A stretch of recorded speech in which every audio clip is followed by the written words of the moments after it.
Welcome sa Svalbard, isang lugar kung saan mas marami pa ang polar bear kaysa mga tao. Oh my God! Wow! Kahit sino ay pwedeng tumira at magtrabaho dito dahil hindi na kailangan ng visa. Meron ngang nasa 100 na mga Pinoy ang nakatira dito. Malaki daw ang sweldo dito. Ayon sa isang Pinoy, ang sweldo niya sa Svalbard ay katumbas ng sweldo ng isang senador sa Pilipinas. What?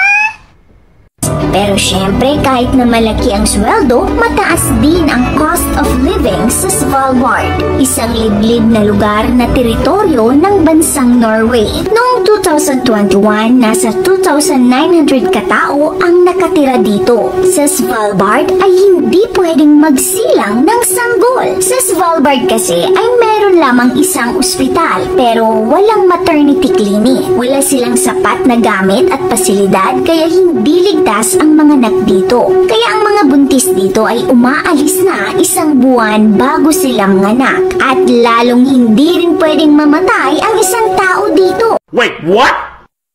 Sa Svalbard ay merong tinatawag na Svalbard Death Law. Ayon sa batas na ito, itinuturing na iligal ang mamatay sa Svalbard. Dahil sa sobrang lamig kasi ng lugar na ito, hindi na didecompose ang labi ng tao, kaya ipinagbabawal ang paglilibing dito. Ito ay dahil natatakot silang maaaring buhay pa ang flu virus na kumitil sa buhay ng 7 Menero ilang dekada na ang nakalipas.